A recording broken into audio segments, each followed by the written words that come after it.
Kandidata gikan sa Barangay Tablon ang gikoronahang 61st Miss Cagayan de Oro. Atol sa Coronation Night, giharana ni GMA Sparkle artist Kelvin Miranda ang mga kandidata ug mga Cagayanon. Atong silipon pinaagi ni ining report.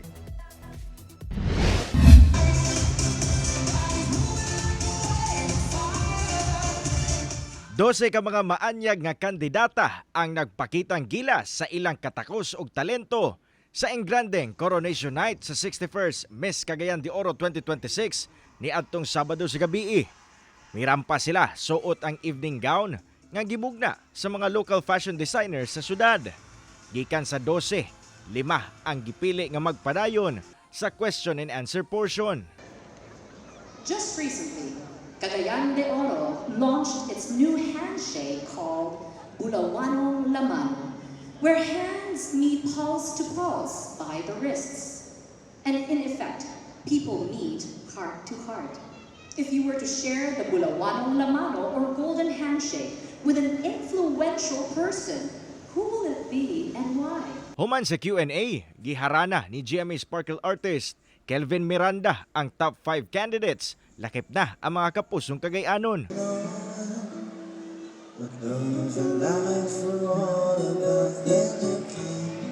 Siyempre masaya tayo dahil hindi naman sila mga nangangagat eh. Talagang mga asikaso, yung mga taga Cagayan de Oro. Yung mga Cagayanon, parang may slight malambing din sila eh. Malambing din ng kasi yung from hotel, the way sila makipag-usap. Sa katapusan, 4th runner-up si Tricia Abalos nga taga Barangay Carmen. 3rd runner-up si Erica Gabutan nga taga Barangay Lapasan. 2nd runner-up si Zusmita Shin Itom nga taga Barangay Kugman. She's getting it! Number 12!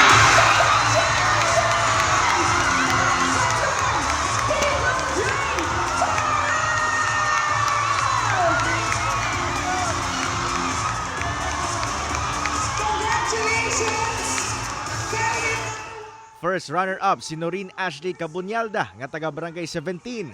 O gikoronahang 61st Miss Cagayan de Oro si Crizel Jane Torres nga taga Barangay Tablon. Matod ni Crizel nga wala gyud siya nagdahom nga iyang makuha ang corona, labi pa nga aksidente siyang nadalinas atol sa iyang pagrampa sa evening gown.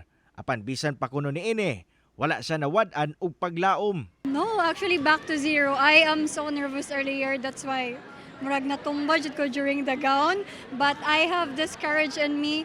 I have the dapat mo barog jud ko kung unsa ang naa sa ako ang pagtuo ug sa akong heart, and I believe that is the secret and the reason that's why I won the crown tonight. Dako sab ang kalipay sa LGU sa malampusong 61st Miss Cagayan de Oro Grand Coronation Night, subay sa Higalay Festival 2026. With our production ng a new era of Miss Cagayan de Oro, the 61st Miss Cagayan de Oro is very, very successful.